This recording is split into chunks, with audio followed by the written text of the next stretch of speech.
விரைவில் 2025-26 ஆண்டிற்கான மத்திய பட்ஜெட் தாக்கல் செய்யப்படவிருக்கும் நிலையில் வெள்ளி வியாபாரிகளின் எதிர்பார்ப்புகள் குறித்து இந்த செய்தி தொகுப்பில் பார்க்கலாம்.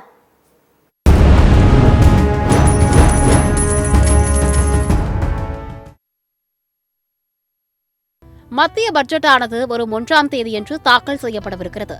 இது பிரதமர் நரேந்திர மோடி தலைமையிலான மத்திய அரசின் 3ஆம் கட்ட பட்ஜெட் என்பது குறிப்பிடத்தக்கது.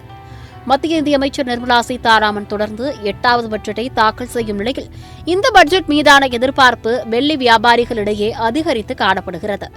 அந்த வகையில் சேலத்தில் உள்ள 100க்கும் மேற்பட்ட கிராமங்களில் பிரதான தொழிலாக வெள்ளி கொலுசு தொழில் இருந்து வருகிறது.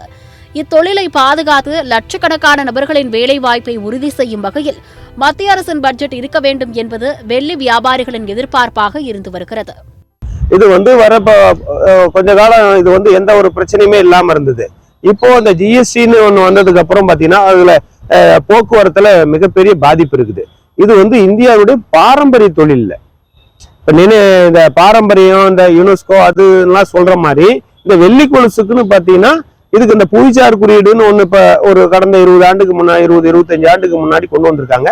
இதை அந்த பாரம்பரியத்துல சேர்த்துறதுக்கு எங்களுக்கு அப்போ விவரம் தெரியல. இப்ப அதை சேர்த்துறதுக்கு உண்டான முயற்சி எடுத்திருக்கோம். அது மத்திய அரசு அதுக்கு புவிசார் குறியீடுடைய அதை அங்கீகாரத்தை கொடுத்தாங்கன்னா இப்போ எந்த இடத்துலயும் இது எடுத்துட்டு போற இடத்து போக்குவரத்துல பெரிய பாதிப்பு இருக்காது. வெள்ளி கொலுசுவை ஜிஎஸ்டிக்குள் கொண்டு வந்த பிறகு பல்வேறு பாதிப்புகளை சந்தித்து வருவதாகவும், எனவே வெள்ளி பொருட்களுக்கு விதிக்கப்பட்டுள்ள ஜிஎஸ்டியை முழுமையாக திரும்ப பெற வேண்டும் எனவும் இந்தியாவின் பாரம்பரிய தொழிலாக உள்ள வெள்ளி கொலுசுவிற்கு புவிசார் குறியீடு வழங்க பலமுறை கோரிக்கை வைத்துள்ளதாகவும் தெரிவிக்கப்பட்டுள்ளது. இதனால் பெரிய அளவில் எங்களுடைய தொழில் முன்னேறும் என தெரிவித்துள்ளார் வெள்ளி கொலுசு உற்பத்தியாளர்கள் மற்றும் கைவினை கலைஞர்கள் நல சங்கத்தின் தலைவர் ஆனந்தராஜ். இப்போ பெரிய பாதிப்பு இருக்குது. அது போக்குவரத்துல பாத்தீங்கன்னா நாங்க பல வகையான சிக்கலுக்கு இன்னல்களுக்கு ஆளாயிட்டு இருக்கிறோம். இதனால லட்சக்கணக்கான மக்கள் இதுல பாதிக்கிறாங்க.